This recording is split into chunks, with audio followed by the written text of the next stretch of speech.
2012, the Silk Road administrator made an announcement. Drumroll, please. My new name is Dread Pirate Roberts. Thanks to Of a movie, a U.S. man was able to hide behind a false identity, operating a sophisticated illegal drug website. Ross created Silk Road, a website where people could buy and sell items like fake IDs, hacked passwords, and harmful substances. Court documents say Silk Road sold $1.2 billion. That's crazy.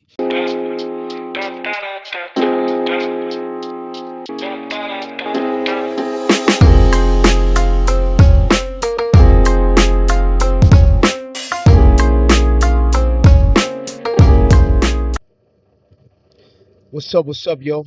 Welcome to my channel, VIDWON Reacts. And today we're gonna get into a video how a Boy Scout turned into a 1.2 billion drug lord. So this is the story of this Boy Scout, and he figured out a way how to make quick money, and for one thing led to another. Let's get right into it. The biggest criminal trial in the history of the internet is over this morning. Ross is an exceptional person. He's an Eagle Scout, scholarship student, scientist. He is charged with running a continuing criminal enterprise. 20 years. I want to have had a substantial positive impact on the future of humanity by that time. You got the call, Ross is in trouble, and what went through your mind? In 2013, Kirk and Lynn Ulbricht received some bad news. They found out their son, Ross, was secretly a criminal and that he'd just been arrested. It was like a bomb went off in the house. So the parents didn't know nothing. They thought that they had a good kid. He was a Boy Scout, la la la. He was a good kid. I had no idea that anything like that was coming. They said Ross was peace-loving and compassionate. What crime did he commit? It sounds like the plot of a movie. A U.S. man was able to hide behind a false identity, operating a sophisticated illegal drug website. Ross created Silk Road, a website where people could buy and sell items like fake IDs, hacked passwords, and harmful substances. Court documents say Silk Road sold $1.2 billion. That's crazy.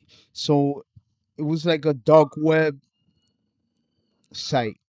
You could buy all types of illegal shit. If it was illegal, they had it. Worth of and illegal services in just under 3 years. But after Ross was arrested, everyone asked the same question. How on earth did this shy kid from Texas turn into a criminal kingpin who put hits on 6 people? He was like one dude with a laptop that unleashed this thing that kind of... Oh, and he was putting hits out. So eventually it probably got to a point where,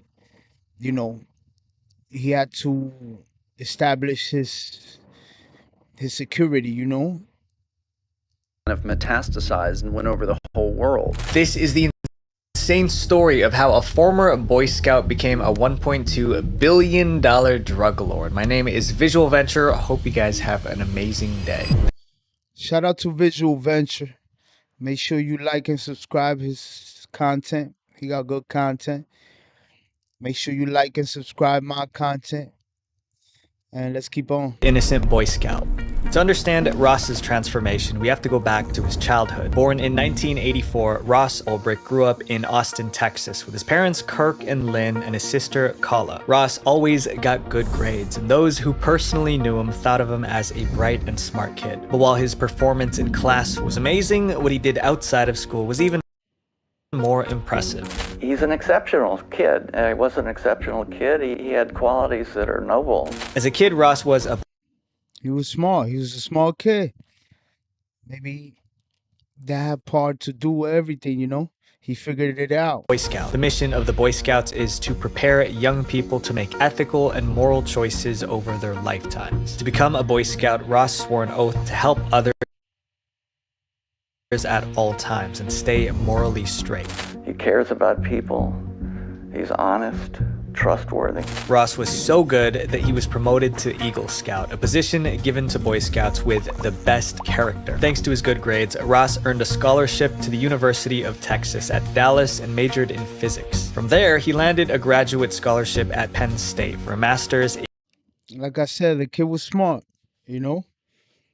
material science and engineering. Attending college is normally a good thing, but for Ross, it was the beginning of the end. Because something happened in college that erased his picture-perfect childhood and made Ross the most famous criminal in the short history of the internet. The big question is, what happened? The criminal was created. Ross's problems began when he was getting his master's at Penn State University in 2008. Back then, he worked as a research assistant and was even on track for So what he's saying is that the guy was PhD on good track, scholarship, but something in college twisted his mindset, and he thought he could make money and get away with it. It went downhill when Ross got involved in campus discussions about freedom and liberty. The main idea was that everyone owns their body and life, so they should be free to choose how they live. In other words, as long as they're not hurting anyone, they can do whatever they want. Ross loved this concept. Really, his was more of a libertarian viewpoint. I mean, it was like, you choose what you want to do for yourself and do it. Unfortunately, Ross twisted this idea. The crypto-anarchists have said, no, he's actually not a libertarian. He goes farther than the libertarians. He's more of an anarchist. He's more of a revolutionary. Ross believed that everyone should be free to buy and sell whatever they want without the government saying certain products are bad or against the law. He believed if people wanted to consume substances, they should be able to without getting arrested. You should put into your body what you want to put in your body. In Ross's eyes, this was what it meant to be a free individual. That's when Ross decided to challenge the system and do something to help people make their own choices, however they individually. But he did it in a way where he could make money, and too much of the practice wasn't too legal, you know? That's where he fucked up at. Saw fit. Well, that's what he thought he was doing, but his ideas would lead Ross down a dark path, destroying his life and the lives of those around him. I just wanted to change the world. Ross finished his master's in 2009 and was excited about life after college. He moved back to Austin to start his own business. However, the world of business had some wicked surprises waiting for Ross, and his first painful experience was just around the corner. Being an entrepreneur was tougher than Ross expected. During this time, he recorded his thoughts in a journal. First, Ross tried day trading, which is when you buy stocks at a low price and ideally sell them for a higher price on the same day. But day trading proved to be difficult, and Ross didn't have much. Yeah, it looks like he still had a mindset to do good when he came out of college, but the trading wasn't good. Shit wasn't adding up. He got frustrated. Money to invest. Eventually, Ross quit day trading and started his next business, a video game company. Unfortunately, that failed too. By this point, Ross was disappointed. He wrote in his journal, "I felt ashamed of where my life was. I left my promising career as a scientist to be an investment advisor and entrepreneur and came up empty-handed." Before Ross could drown in his sorrows, he found a new money-making opportunity right under his nose. Ross's downstairs Here we go. neighbor invited him to join a business called Good Wagon Books. The business collected used books and sold them online for a profit. Ross joined the company and soon he was making good money. But Ross hadn't forgotten his college dream to free the world, and now he had a plan to do it. Ross's big idea was to create a website where people could buy anything anonymously with no trail whatsoever that could lead back to them. Log into the site. So here's my thing. He knew he was doing something illegal because the anonymity, the buying anything, and the creation of the website to hide all receipts. So he knew what he was doing. It wasn't like he, blindly tried to go into a business and it turned out to be illegal. Browse or search for whatever services they want, and then anonymously pay for it through Bitcoins and have it sent to whatever location they want. Ross learned to code and started building the web. Okay, so eventually they were paying with crypto. Website. To make sure the police couldn't trace the site back to him, Ross put the website on the dark web, which is a part of the internet that's made up of hidden sites you can't find through conventional web browsers. Anything that you send to this through this internet is completely encrypted and nobody knows that it's you who sent it. But there was an issue of payment. If customers paid with their credit cards, it could be traced back to them. So Ross made the site only accept Bitcoin as payment, so that all transactions were encrypted and hence untraceable. You know, crazy.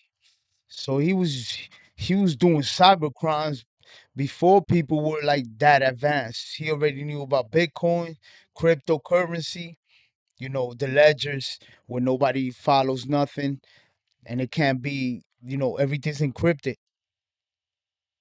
in cybercrime, you go after one, the IP address and trace it through the network, or two, you go after the cache. And this one kind of blocked both. Although he had to keep it a secret, Ross couldn't resist the urge to brag a little bit. So he went on his LinkedIn profile and wrote, "I'm creating an economic simulation to give people a first-hand experience of what it would be like to live in a world without the systemic use of force." After months of writing code, Ross was ready to launch. In early 2011, at 26 years old, he put the website online, calling it Silk Road. The name Silk Road comes from a historical route that allowed traders. So now, if you're not too familiar with Silk Road, this was a website where you could order anything on everything. And it was, if you had it for sale, you could put it up for sale. If you wanted to buy it, there was always somebody selling it. And the whole thing was processed through cryptocurrency. And I guess this guy was the creator. To move goods between Asia and Europe safely for over 1,500 years. Ross wrote in his journal, "I'm creating a year of prosperity and power beyond what I ever experienced before. Silk Road is going to become a phenomenon and at least one person will tell me about it unknowingly that I was its creator." But if Ross knew what was coming, he would have felt scared, not excited, because Silk Road was about to turn Ross's life into a chaotic mess, starting with one question. How in the world was he going to find criminals willing to sell their products on a secret website? What you mean? Once he grew the notoriety for being practically an eBay of the underworld, people will catch on. Before we talk about Ross's interesting methods of promoting Silk Road, I want to thank this video sponsor, War Thunder. War Thunder is a vehicle combat MMO game featuring Apex. Still lag for me, but War Thunder is optimized to run without drawing attention to him. Digital ads was definitely not part of the plan. But then Ross came up with an idea so creative it made him look like a marketing genius. Ross didn't want anyone to know he created Silk Road, so he decided to promote it as if he were a customer. Using the name Altoid, Ross made posts on internet forums pretending to be a regular guy who'd heard about Silk Road. He wrote, "I came across this website called Silk Road. It's a Tor hidden service that claims to allow you to buy and sell anything anonymously. I'm thinking of buying off it, but wanted to see if anyone here had heard of it and could recommend it." His plan worked, and people from these forums trooped to Silk Road. Oh, wow. That's crazy. Did he go on Reddit? Where did he go on? Check it out. In the beginning, the only product on Silk Road was mushrooms Ross had grown himself. A few days later came the first sale, then more. Pretty soon, other vendors started listing their products on Silk Road too. Bill, not his real name, is a vendor on Silk Road who posts to customers in Australia. The products were organized under categories with sellers from more than 10 different countries. And he says business is good. Australian traffic is, doubled, tripled, quadrupled. There's more. That's crazy. Like I said, eventually the sellers are going to come, the buyers are going to come, the traffic is going to keep moving, and word of mouth is going to go on and make it a profitable business. But, I mean, if you're selling crazy shit in there, eventually.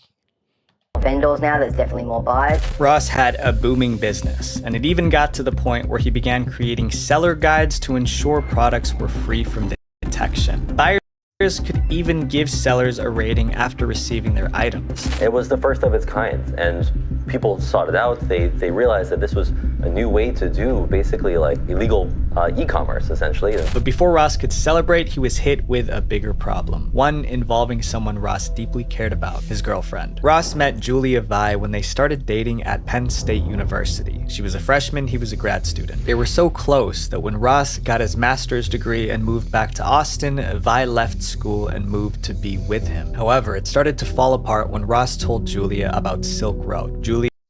Oh, wow. So she ain't like it. He was spending that bread and thing, and she ain't like it. Hated the idea and was worried Ross could get arrested. But before they could solve the first issue, Silk Road caused another one. As he worked on Silk Road, he began spending more and more time in their bedroom on his computer practically 24/7. Julia said, "A lot of times I was just angry at him because I wanted to go out. I wanted to have fun, and he was like, 'Julia, that's a waste of time.'" Eventually, Julia couldn't take it anymore, so she broke up with Ross. Oh, man. The man was about his money. Like, what was wrong with that? I hate when females do that. Because it's like, yo, he's making his money. But at the same time, he was supposed to be a little bit more communicative and maybe involve her and whatever. Nah, not really, because then she would have been part of the criminal empire.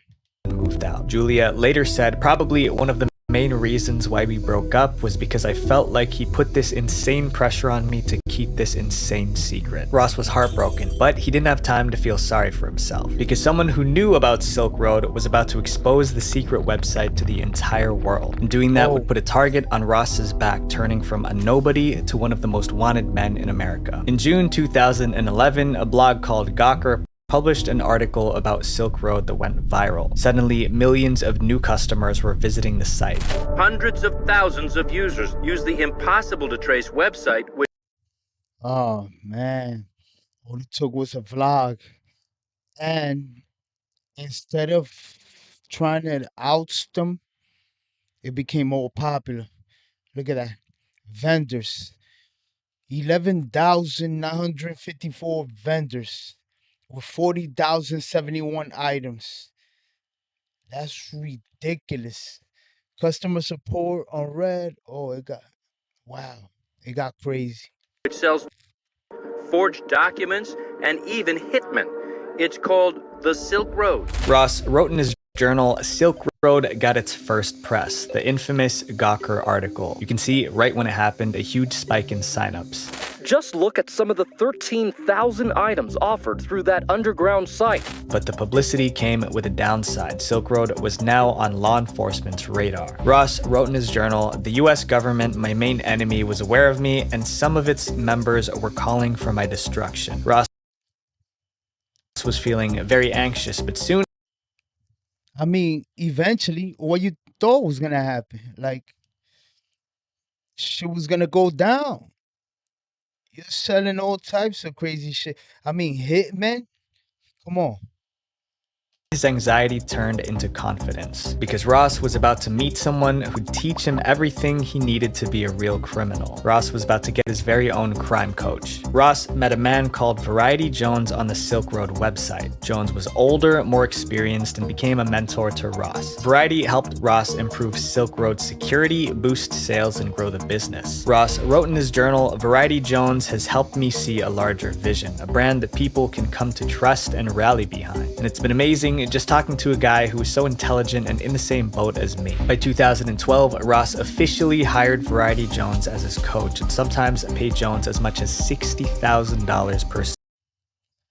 Okay.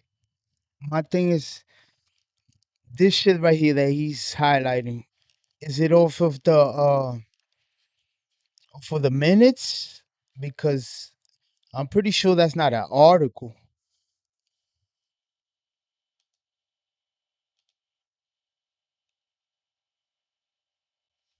But the most important thing Variety Jones did was help Ross create an alter ego. Jones suggested that Ross adopt the name Dread Pirate Roberts from a character in the Princess Bride movie. In the movie The Princess Bride, nobody had ever seen the Dread Pirate Roberts. He was more fiction than fact, a phantom. It was the perfect moniker for an online lord. Ross loved the concept, and soon he made his new name official. February 5th, 2012, the Silk Road Administrator made an announcement. Drumroll, please. My new name is Dread Pirate Roberts. Thanks to his new alter ego, Ross felt like a different person when he was running Dread Pirate Roberts. Wow. So he changed his name, everything. So now everything's anonymous, right? So who snitched him out? Somebody had to snitch him out. Silk Road. However, becoming Dread Pirate Roberts pushed Ross deeper into the dark side. Now that the FBI, DEA, and other agencies were hunting him, Ross was more paranoid than ever, so he took extra security measures. For instance, when Ross hired remote workers to help him manage Silk Road, he demanded they scan their real driver's licenses or passports as a loyalty test. He also added strong encryption to his computer and applied for citizenship in countries that would hide him and his millions. But while Ross was being extra careful, some of his employees weren't. And soon, one Silk Road employee would mess up and it would make Ross so mad. Here we go. The rotten apple in the tree. Oh, he's the lazy one. I bet you it was somebody being lazy or greedy. He crossed a line he would never cross before, turning to the dark side.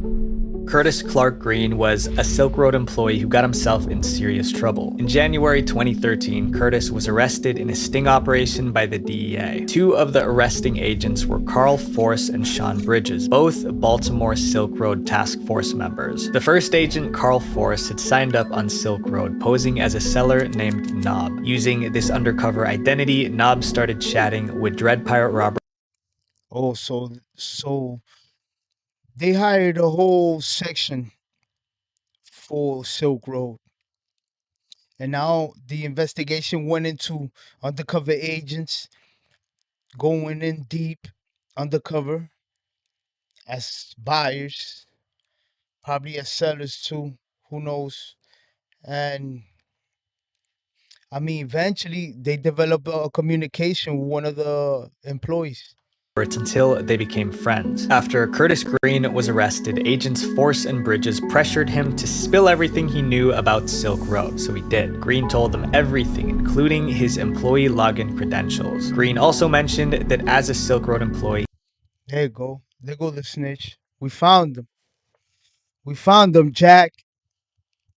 He had access to Bitcoin in the Silk Road system. But telling these agents about Silk Road Bitcoin was a big mistake because Mark Force and Sean Bridges had something new in mind. They turned out to be corrupt cops. After the interrogation, one of the agents, Sean Bridges, secretly logged into Silk Road using Green's password. Then Bridges started sending huge amounts of Bitcoin from the Silk Road account to his own personal Bitcoin wallet. The corrupt cop sets out to...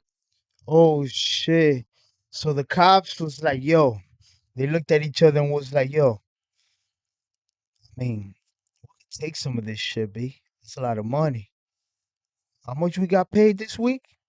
To bust Ross. And then at a certain point, he says, okay, I'm going to rip this kid off instead. If I can't bust him, I'm going to steal the money and I'm going to use it for my own purposes. Later that day, Ross realized Clark Green's account had stolen 20,000 Bitcoins, worth about $350,000 at the time. Ross didn't know that it was actually Agent Sean Bridges who stolen the money. Ross was furious, but he didn't know what to do, so he turned to his criminal coach, Variety Jones, for advice. They considered... So at that time, that was 350,000, right? But in this day and age, that's a pretty penny right there. I'm gonna do the math, and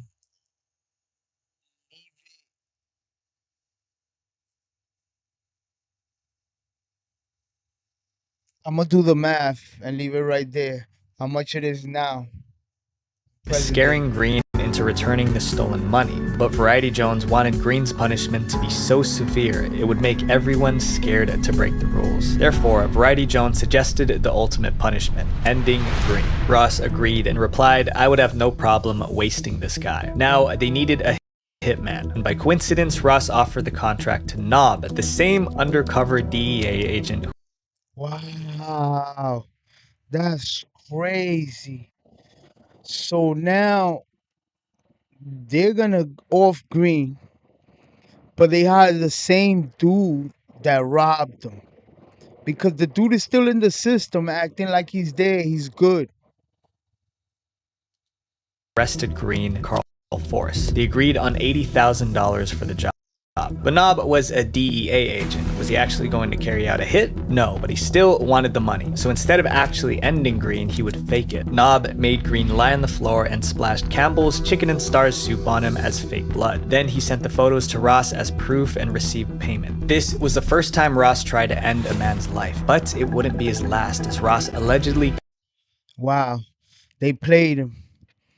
They threw the tomato soup, the chicken and broth soup on him. Crazy. Made it look like his guts came out. Was like, yo, look, send that money out. Send it in Bitcoin. Continued sending hitmen after many more people who crossed him. And next on his list was a Silk Road seller who was trying to blackmail him. In March 2013, someone named Friendly Chemist tried to blackmail Ross. His demands were clear: pay $500,000 or he would leak the identities of thousands of Silk Road users. But instead of paying the blackmailer, Ross allegedly decided to pay a hitman. This time, Ross hired someone named Red and White and paid him $150,000. Okay, so this right here, this downfall, to me, what it looks like is that his circle was not strong enough. He had a bunch of unloyal people, people that weren't proven, you know, and it's kind of hard to have the perfect circle, but always know that you always have to have some type of advantage over your employees. Like, you're over here doing some illegal shit and you're not giving these niggas. Cause yo, bro, I'll be honest with you, I'll make them sign shit. I would have made them sign shit. I'd have gave them extra money. They'd have been so happy that they would have died to be unloyal. You know what I'm saying?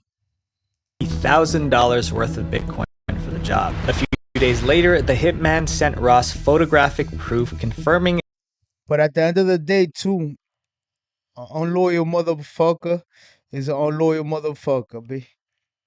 That the blackmailer had been taken care of. Over time, Ross ordered hits on 4 more people who tried to steal from him. In just 2 years, Ross went from a young man trying to change the world to a kingpin deciding who lives. I mean, I think it started off as sharing this idea, but then he really did turn to, like, I am the captain of this ship, and that's what goes, and he was making a lot of money. But the biggest problem still remained. The cops were after him. Ross thought he covered his tracks, but there was one tiny error that led the cops right to him.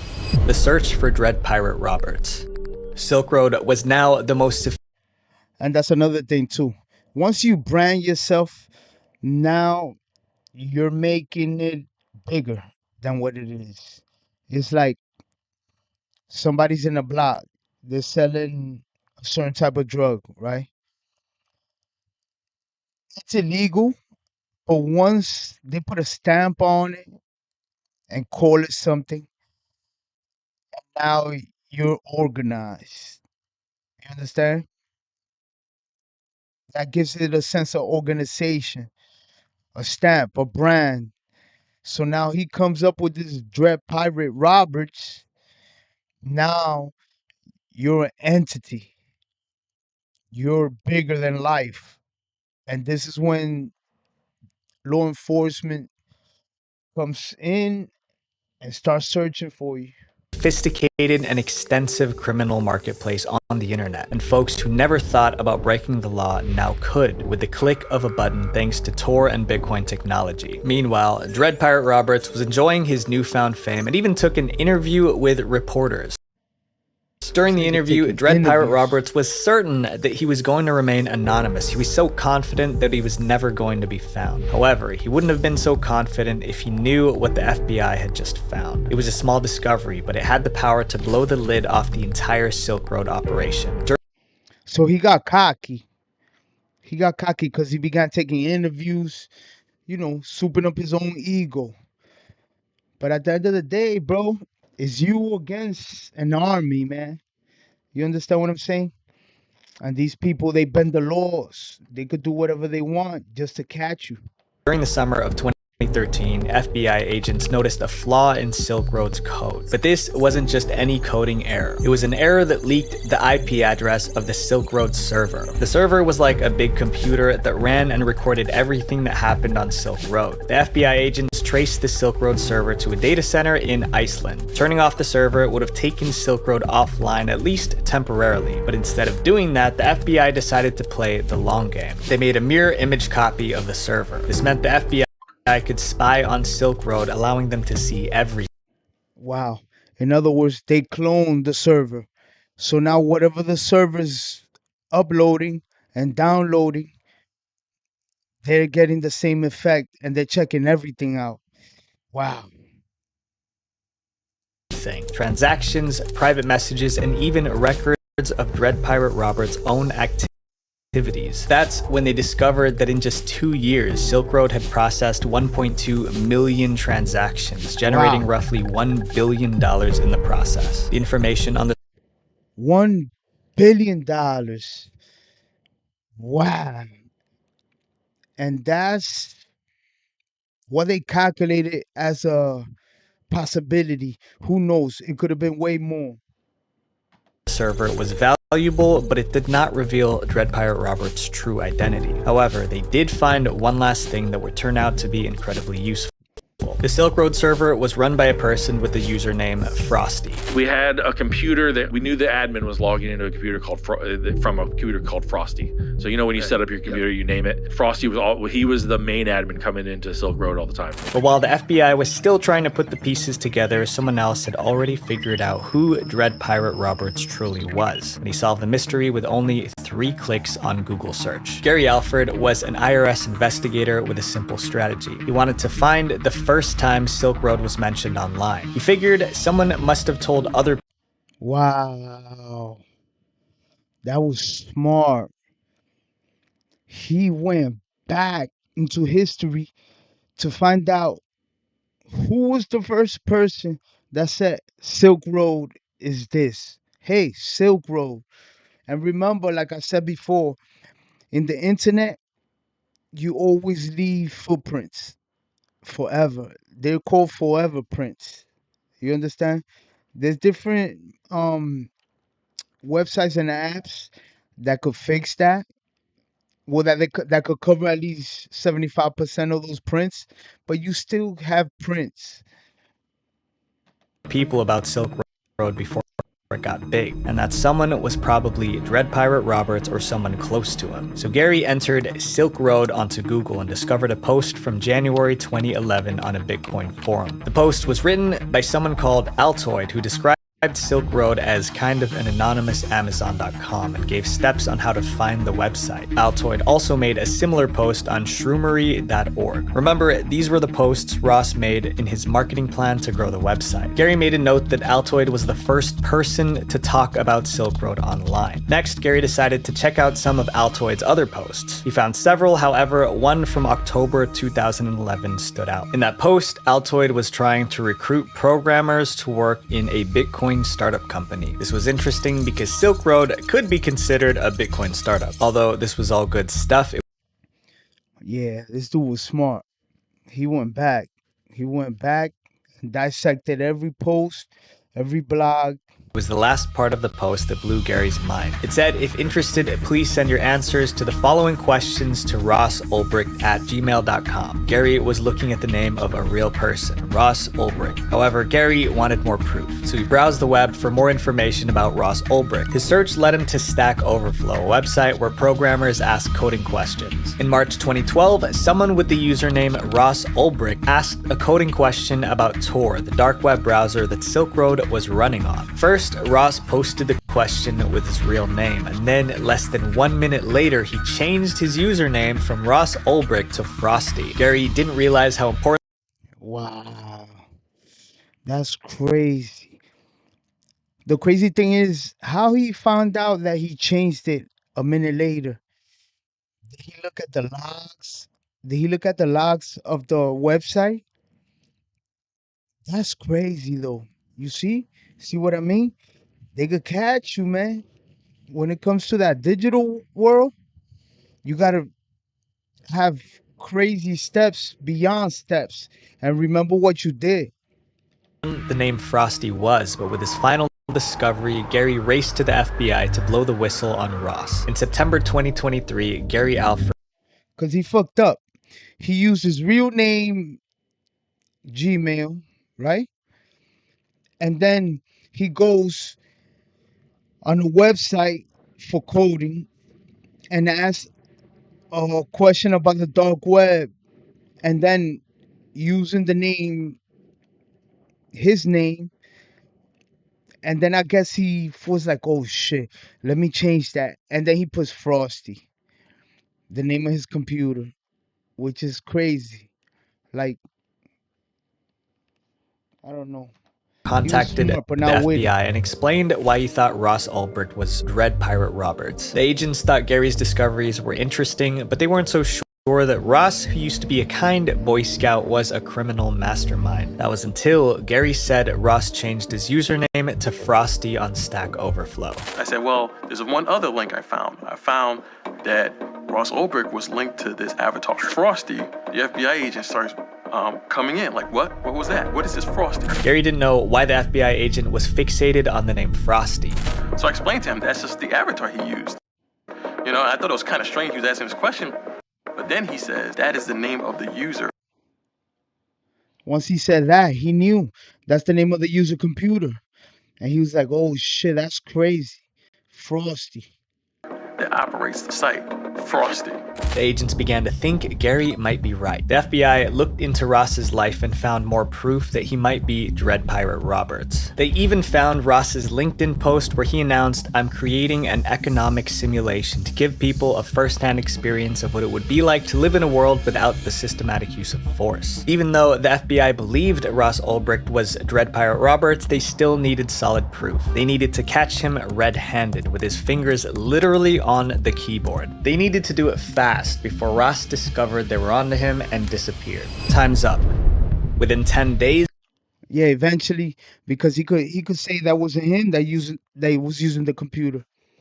You understand? So they need to catch him, like literally him. You understand? They could have people point him out, but he could say, hey man, I ain't used that computer, you crazy. That wasn't me, you know? The FBI got an arrest warrant for Ross. Then they headed to San Francisco, where Ross lived under the fake name Josh Terry. The clock was ticking and they still didn't have a plan to catch him red-handed. The FBI put surveillance on Ross to monitor his daily habits and movements. Of course, they needed to arrest him when he was logged in as Dread Pirate Robert so he wouldn't be able to claim innocence. Finally, the FBI came up with a plan, but it was risky because one mistake could allow Ross to lock, encrypt, or even smash his laptop, destroying the evidence they needed. On October 1st, 2013, plain-clothed FBI agents followed Ross into a... So no matter what, they still need the computer, the actual computer with the Frosty name on it. The IP, the one with the IP address. Library. It was a quiet day.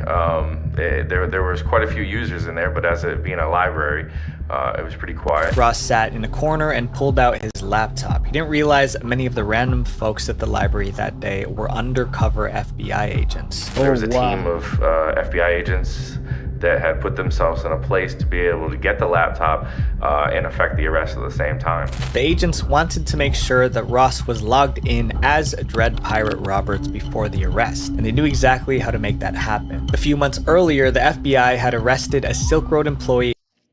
So now, mind you, he's inside the library, and at least 75% of the people there reading books and on the computers and the libraries, they're all fucking cops. That's crazy. FBI.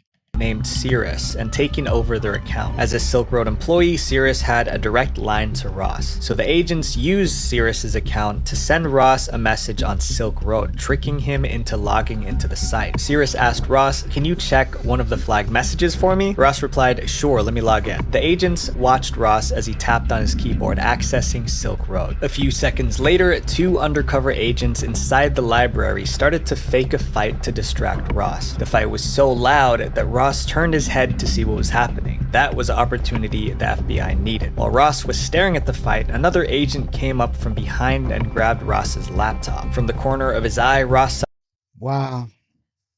Because it was like a seconds thing. He couldn't be next to the computer because he could have hit any button. Boom. He probably had one of those buttons, virus shit, some quick shit. Boom, boom, boom, boom. Destroy all the evidence. So they needed to distract him. As soon as he turned around, they swiped the computer. Saw his laptop being lifted and tried to grab it, but before his hands could reach the laptop, another agent came up from behind and bear hugged Ross tightly. I think he initially thought he was being robbed of the computer, but then once identifications came out, he understood what was happening. The FBI agents checked the laptop and heaved a sigh of relief. Ross was signed in to Silk Road. It was Dread Pirate Roberts' account. The laptop had a treasure trove of evidence, fake identities, chats, even Ross's personal journal. The FBI shut down Silk Road immediately. News of Ross— Wow. This nigga even had a personal journal on the computer. That's crazy. His arrest spread like wildfire.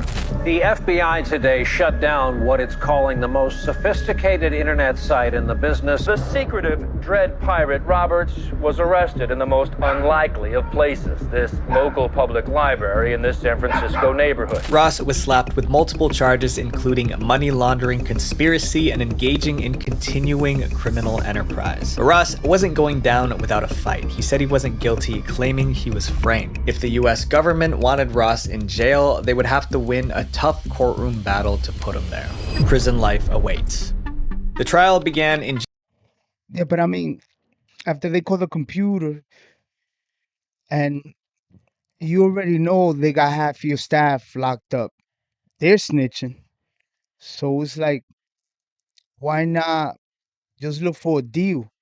Like, here's a deal, man. I'm gonna let you know everything. You understand? Without putting people, without incriminating nobody. So the other people could leave. Look, at the end of the day, bro, you're gonna do wild time. You might as well eat that because you should have stopped where you was ahead. You know what I'm saying? I mean, at what point were you gonna shut it down? Or were you thought that you was just gonna keep on? You really thought you was gonna turn into Amazon. Come on, man. January 2015. Ross's lawyers claimed that he was being set up as the perfect fall guy for the true owners of the website. His defense team claimed he created Silk Road as a harmless economic experiment, but gave it up after a few months and handed it over to other operators who later framed him. Ross explained that the person who took over the site was the real Dread Pirate Roberts. He also denied making money from Silk Road or putting hits on 6 people. Ross was so confident in his defense that he turned down a plea deal. He was offered a deal at a certain point and he turned it down because I think it was 10 years. Ross's lawyers argued that people who run websites— He's crazy. You're crazy. Take the 10 years. Take the 10 years, the money you stashed, and you come home okay, clean. Like, I don't understand. If you don't take the 10, they're going to give you life. shouldn't be blamed for the bad things others do on their sites. They also accuse the FBI of breaking the law to find the Silk Road server. They have not said how they found the Silk Road server, what methods they used. This is required. And if you don't say how, then how do you even know the evidence wasn't fabricated? Ross's lawyers made good arguments, but still, there was a mountain of evidence against him. The prosecution presented everything they found on Ross's laptop, including his journal, which referred to his actions running the site. They also showed more than $13 million in direct. That's what I'm saying. Like, they got your laptop, homie. It's over. Like, why you even? You should have took the 10. Should have took the 10, huh? Transactions from the Silk Road to Ulbricht's wallet, proving Ross did profit from Silk Road. But surprisingly, the prosecution couldn't find any evidence that the hits Ross had ordered were actually carried out, so they couldn't charge him for that. But that doesn't mean Ross didn't put lives in danger. The prosecutors talked about 6 Silk Road customers whose lives have ended because of the substances they bought from the site. The parents of these victims showed up to testify against Ross. On February 5th, 2015, Ross was found guilty on all 7 charges against him. All that remained was for the judge to decide how long Ross would spend behind bars. But instead of giving up, Ross tried to make the judge feel sorry for him. Before his sentencing, Ross wrote a letter to the judge begging for mercy. He wrote, "Oh my God, why? Why, Ross? Huh? Death sentence. They're gonna give you some crazy shit. You know what I'm saying? I understand what a terrible mistake I made. I had my youth, and I know you must take away my middle years, but please leave me my old age. Please leave a small light at the end of the tunnel, an excuse to stay healthy, an excuse to dream for better days ahead, and a chance to redeem myself in the free world before I..." In other words, he told her like, "Yo, I know you're gonna slay me, but don't slay me, slay me." My maker. But his plea fell on deaf ears because his sentence was more severe than anyone expected. The judge told Ross, "What you did in connection with Silk Road was terribly destructive to our social fabric," and then sentenced him to double life imprisonment plus 40 years without the possibility of parole. Ross wanted to change the world. Hold on. What the fuck?